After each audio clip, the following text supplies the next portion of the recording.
decision to transition to a draft text and describe it as a workable basis for discussion for the first time in a 3 years of technical process. This is a significant step that will guide conversations around potential landing zones and help to identify and address concerns. But the draft text needs to be streamlined further. There are still many options to be resolved, and we expect to hear many different views. We want to hear everyone's reactions, and there will be spaces for them to provide their inputs throughout COP29. But the parties must remember that the clock is ticking, and we only have 10 days left. They must use this precious time to talk to each other directly and take ownership of building bridging solutions. Finally, today marks the beginning of our thematic programming with Finance, Investment and Trade Day. This morning, Sweden pledged 8 billion krona, or $730 million to the Green Climate Fund, and we warmly welcome their contribution. We also held the launch event for the Big Fit Dialogue, an important part of the COP29 presidency's action agenda. This dialogue will bring together successive COP presidencies, international financial institutions, and the private sector. It aims to improve alignment and identify new policies that can deliver progress on climate, finance, investment, and trade. Today, the high-level champion, Nigar Arpadarai, is hosting the COP29 Business, Investment and Philanthropy Climate Platform. This event will bring together 1,100 leaders from the business, finance, and philanthropy communities.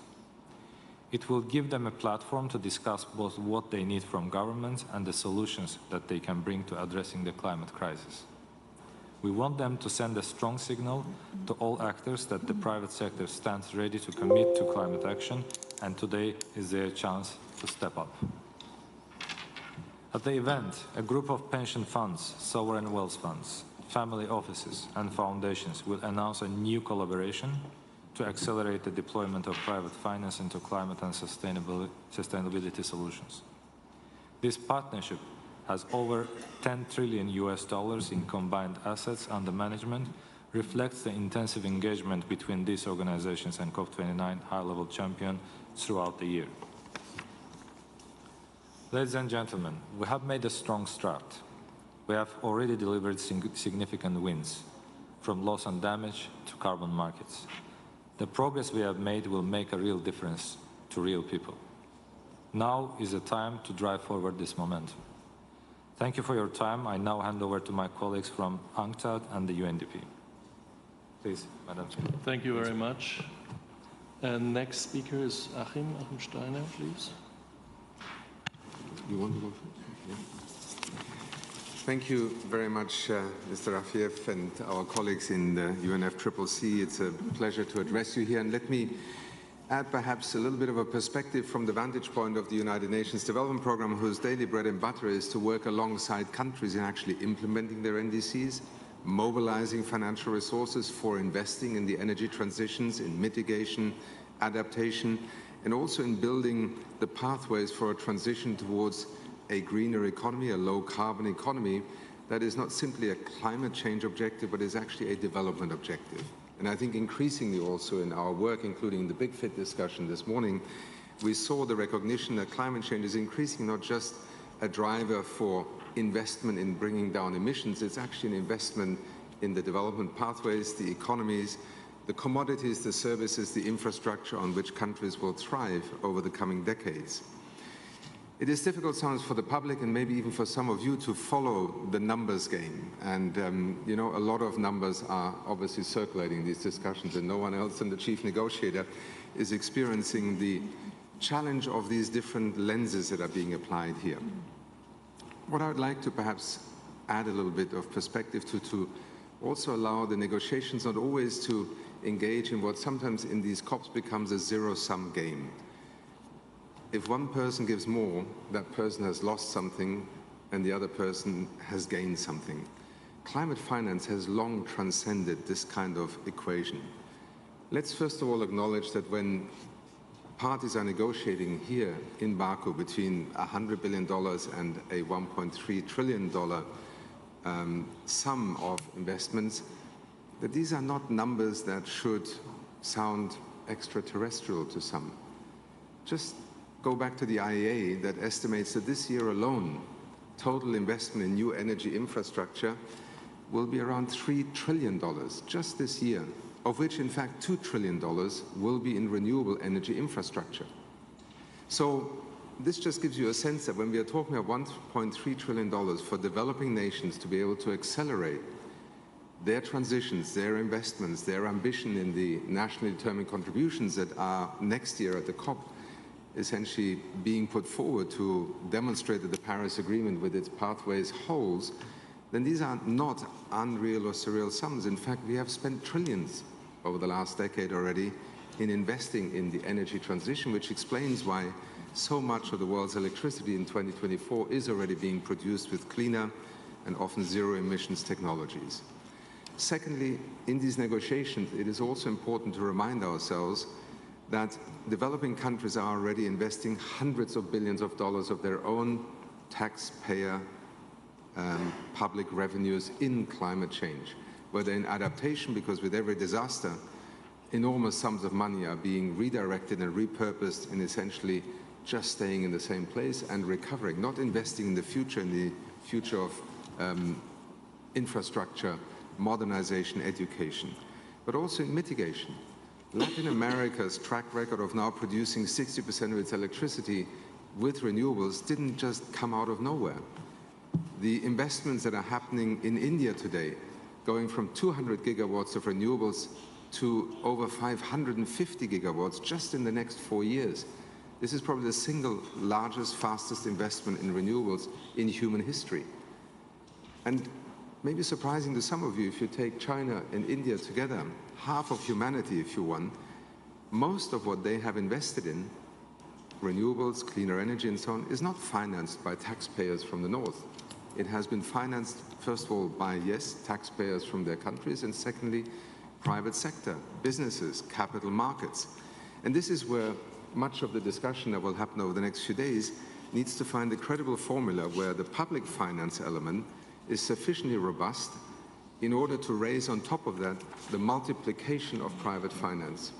And the opportunities are enormous, despite also, yes, setbacks and mixed signals that make markets nervous.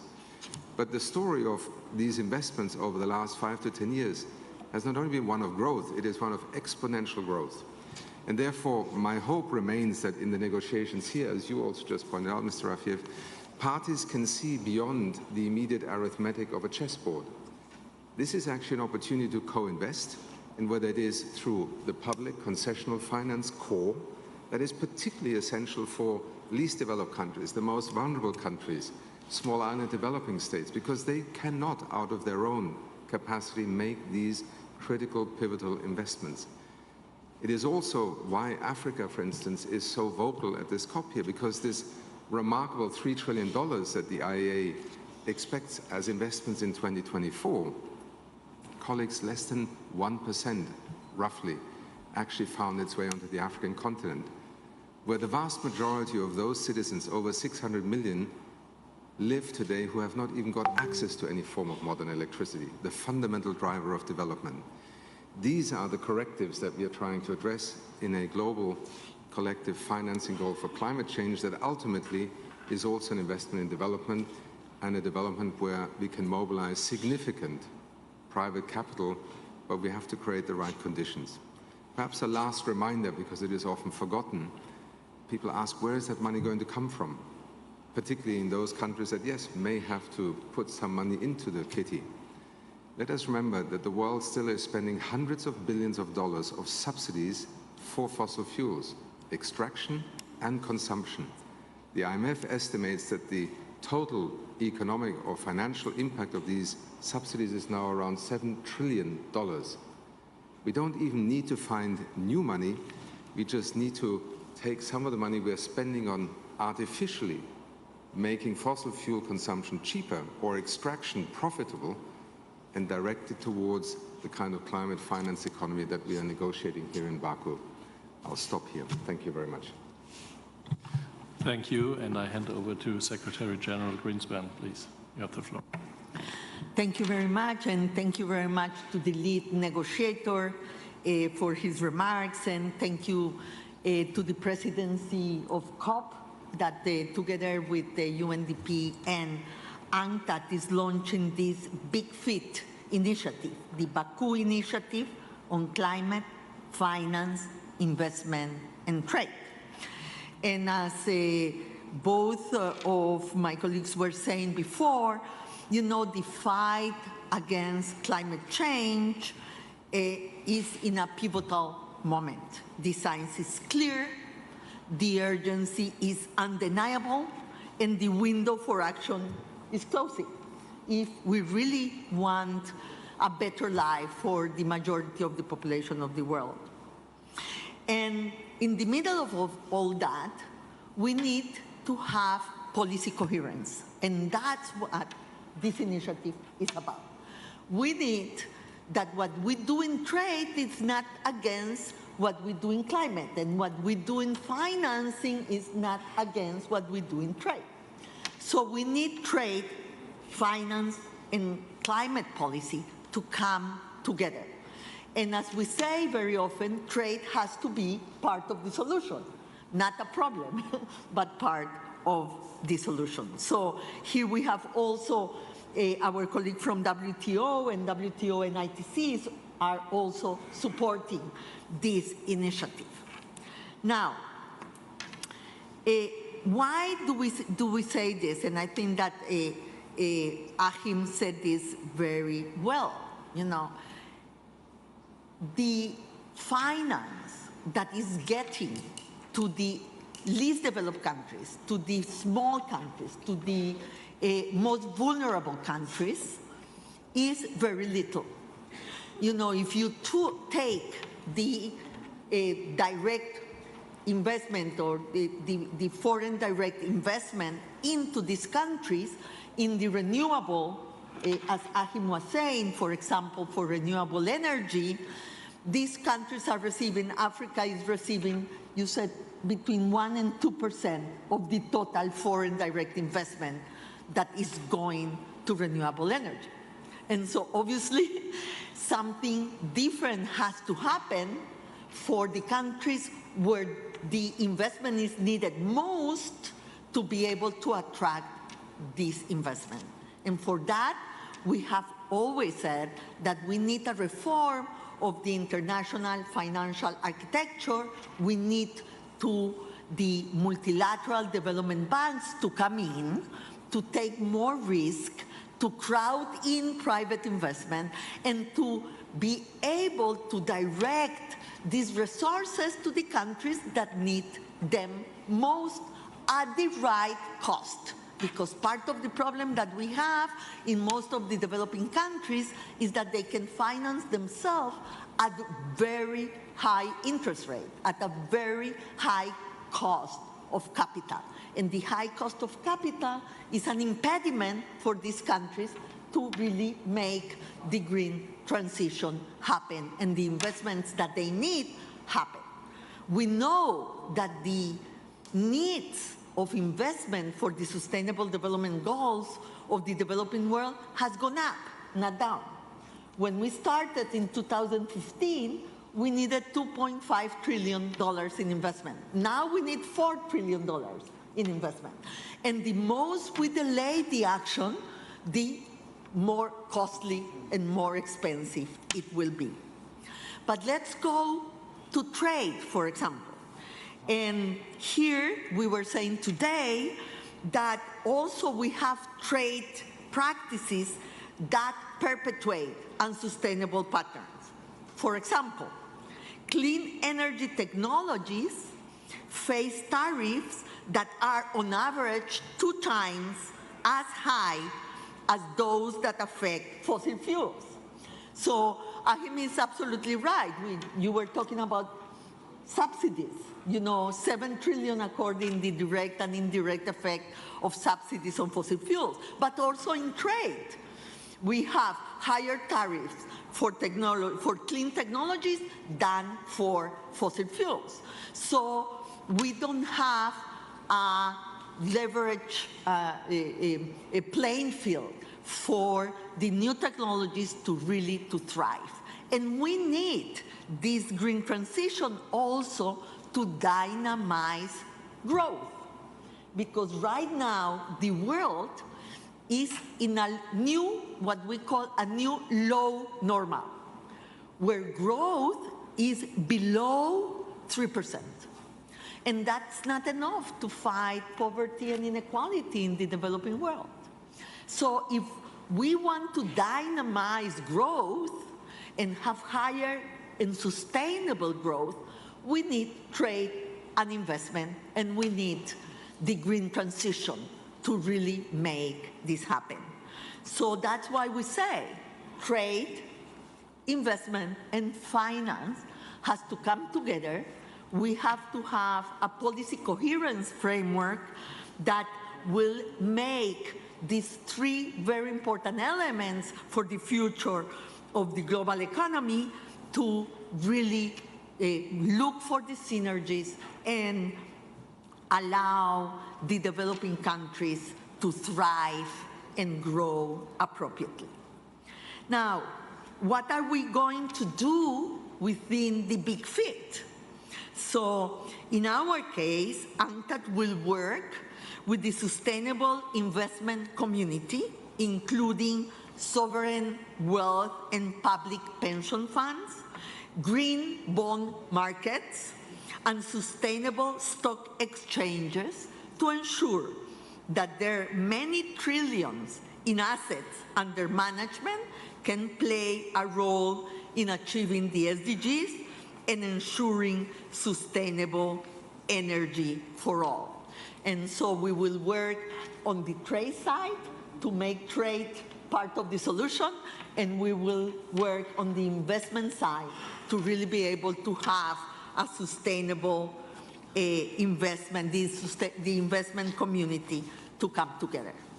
But one of the things that we have to fight, and I want to make this my last point, is that we need to bring back trust in the sustainable funds. You know, one of the things that we discovered in the World Investment Report of last year, in 2023, is that the sustainable funds saw a decline of 60% of new funds.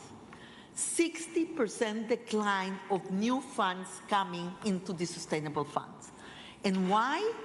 Because the investors lost trust that the sustainable funds were really sustainable, that their investment was not greenwashing, but was really going to the green, to the right places and the right sectors. So we need to fight greenwashing.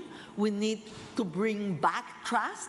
We need to bring back the knowledge of what is happening in the investment community, and we need to strengthen the trust of the investors in the sustainable funds so we can work with them and make those funds go to the right places where they are needed most and to the right sectors that really will help to bring the green transition that we are all talking about here in COP29.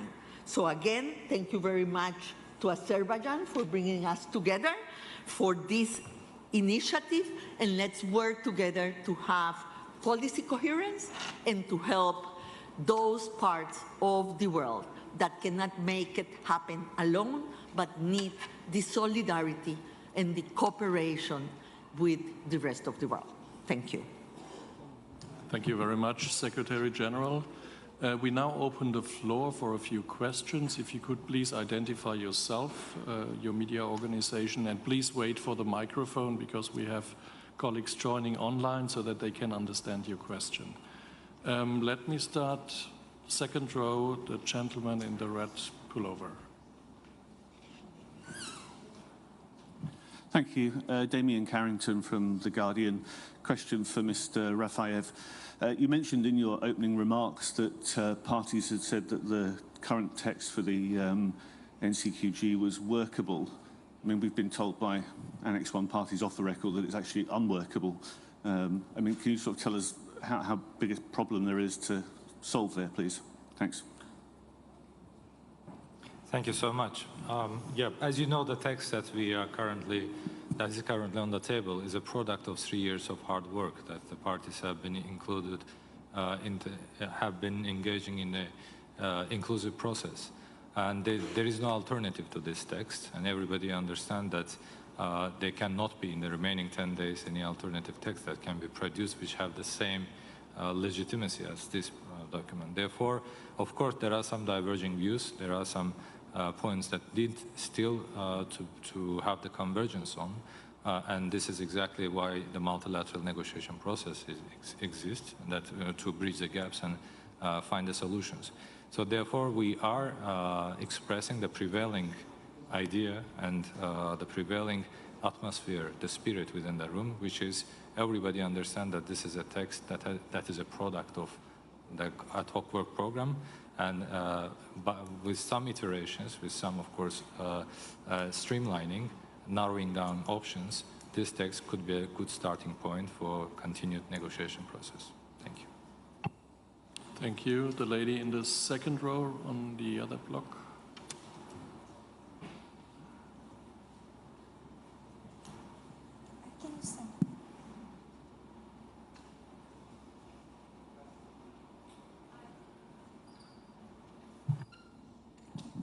Hi, thanks. Victoria from Sky News, the UK. I've got a question for Mr. Rafiev as well. Argentina walked away from COP29 yesterday.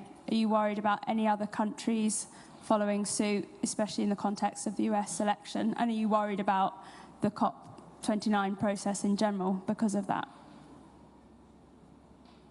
Thank you for the question.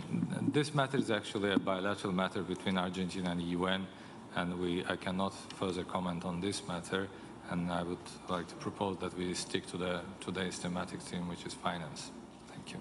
But it does affect the process if there's a country missing. So what does the presidency make of that? Are you concerned or not?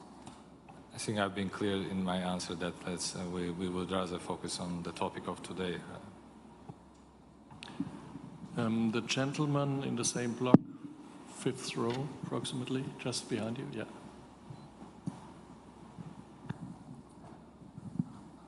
The question is for Mr. Rafiev too. Could you please identify yourself first? Laurent Thomé with Agence France Presse. President Aliyev yesterday, his criticism of France caused the French environment minister to cancel her trip here. His words about oil being a gift from God also raised a lot of eyebrows here. Do you think the president's words this week are having a negative effect on the climate finance negotiations? And what can you say about the French minister's decision to cancel her trip and how that also affects the negotiations? Thank you. Thank you. I think Mr. President has been quite clear on his message, and I don't want to comment on or interpret on this statement. But in terms of French ministers' intention not to come, the host country, Azerbaijan, has made sure that we have the inclusive process here. We have hosted more than 80 leaders, world leaders. Here we have hundreds of ministers attending, and we have ensured that all the negotiation process is inclusive. We have opened our doors to everybody to come to engage in very constructive, fruitful discussions. Our doors are still open, and we hope that all who are attending here have only one intention: to come to join us in this collective effort to get an outcome that is a positive and that will be helping mainly the developing countries to be meeting their needs and priorities. Thank you so much. Let's go on the other side, the gentleman in the middle.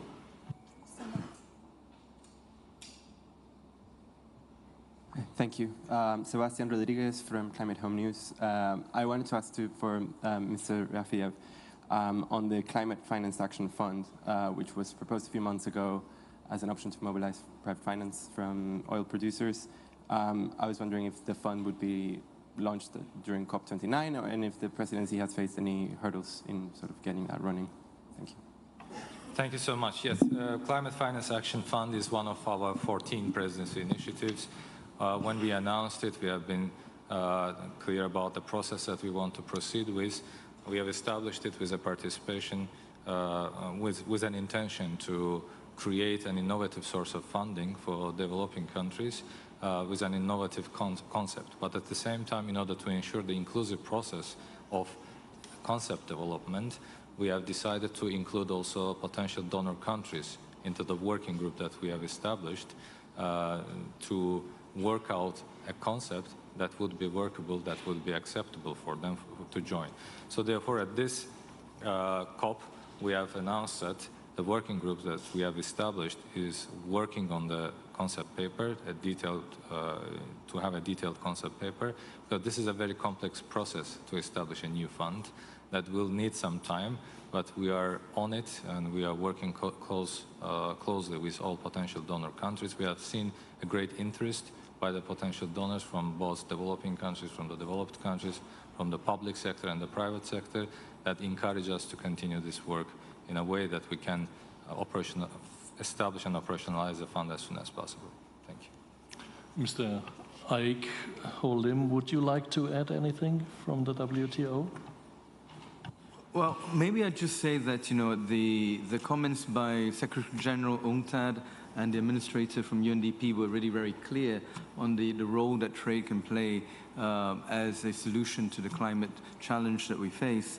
My only comment is just to emphasize that, you know, as we know, trade is driven by comparative advantage, and that comparative advantage, in our view, and also based on our research, is changing. And it's changing because we are seeing more in terms of a green comparative advantage. And we think that creates new opportunities, again, to drive the transition towards clean technologies, towards clean emissions, and so forth. So that's our main message today, and also throughout the COP, is that as we look towards the transition, new opportunities have been created, and the new opportunities allow us to think a lot more about green comparative advantage, which is about countries doing what they are green at, and relatively green at, I should say, and being relatively green at that will again drive new economic opportunities. Thank you. Thank you. We have time for one more question. The lady here in the first row. Can you stand up, please? Thank you very much. I'm Shauna Kaur, the Daily Mirror in Ireland. I think this is a question that really hasn't been addressed so far, so really I want to put it to the three speakers on the panel. So for the second year running, it appears that the host country of COP has used that position to boost oil and gas deals. So I'd like to know from all three panel members, do you think that's acceptable? And do you think this in some way is fostering a bit of negativity around these talks and faith in the outcome? Thank you. Thank you for the question. Yeah, I think the messages that has been shared by the host country at different levels on that matter was exactly looking at the future. We are not denying our past, but we are looking at the future. All the messages that have been shared so far is exactly saying that Azerbaijan is transitioning its energy sector. Azerbaijan is putting a lot of effort, a lot of investment for that, and that is we should look to the future, not to the past. So therefore, whatever happened in the past, we are not denying this, but we should look further into the future. Thank you. So no further Mr. Steiner? Let me just add one word, and I won't comment on a particular instance that I have read about, but I have no ability to judge. I think from a basic principle, clearly, COP presidencies, host countries, are in good faith hosting the world at a particular moment with the United Nations to negotiate. But let me say one word which I find sometimes a little troubling. This question of, you know, where would you host a COP? Are there countries that, you know, are by definition good hosts and others are bad hosts? I think in the United Nations, we maintain the principle that every nation, first of all, should have a right to be heard. Secondly, every nation should also be able to be listened to.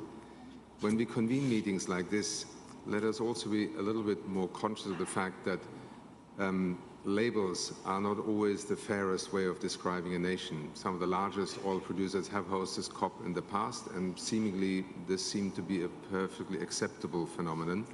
So I would rather focus on the fact that we have countries that step forward, and this is a major effort that countries undertake in hosting a conference of the parties. And I think what we should judge a host by is, first of all, the integrity, to your point. Secondly, the ability of facilitating and convening the world around a topic that every 12 months the United Nations actually brings the world together around the table. If we did not have host countries, we would not be able to do so. And I think the world ultimately benefits from the fact that every country in a COP is put on the spotlight and under the spotlight here. Because we can allow citizens to actually judge whether their countries are contributing to solutions or whether they are walking away from being part of the solution. And I think these are some of the, let's say, criteria by which we need to judge ultimately whether COPs can contribute. And I only say this because in the run-up to every COP, we obviously focus on what we have not been able to accomplish, and we are far behind where the science has told us we need to be. What I sometimes regret is that a great deal of what is now happening, and I spoke to some of the numbers before, are forgotten. These painful negotiations over the years, the agreement to have NDCs for countries to have a first and now a second generation of NDCs, these are actually the foundations on which we now see a clean energy revolution happening in the world. It would be good sometimes to report on that because these are not instant coffee machines. The fact that it takes countries a number of years to turn NDCs into actually a significant change in the trajectory of their energy matrix and investments matters. This is why Europe last year could reduce its emission footprint by 8%, and many other statistics that we could cite here now. So I think every COP will have its controversies. Every country has its own past, and you just spoke to it, Mr. Rafiev. To me, the more important question is, this COP is not about Azerbaijan. This COP is about the world being able to take the Paris Agreement and move forward together. Maybe a country will leave that negotiation. I think we have seen over the last 28 COPs that this process is robust, resilient, it can stand turbulence, and the world has actually used it, even if it was slow. It could have done it faster, and as I think we all realize, the cost of now having to act ever faster has gone up. But we still have not only a UN Framework Convention, we have a Paris Agreement, and we have remarkable numbers beginning to show the transitions that are happening. I thought I would just offer that as context because it is part of the story of the COP process. Thank you. Thank you, Mr. Steiner. Let me underline with a few numbers that the world has come to Baku. So we have around 70,000 registered participants, 34,368 parties, 13,275 observers, 3,618 media representatives, and a category technical staff, workforces, volunteers is 13,977. So this adds up to 67,839. Thank you very much for today. Looking very much forward to seeing all of you tomorrow, same time, same place. Thank you.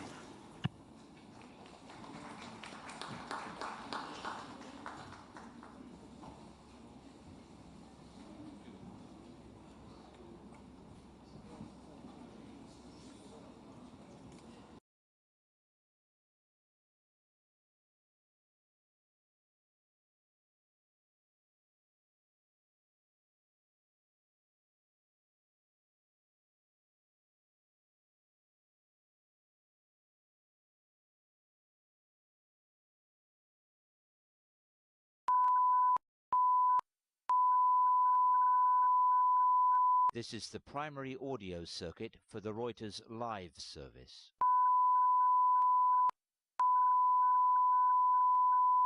This is the primary audio circuit for the Reuters live service.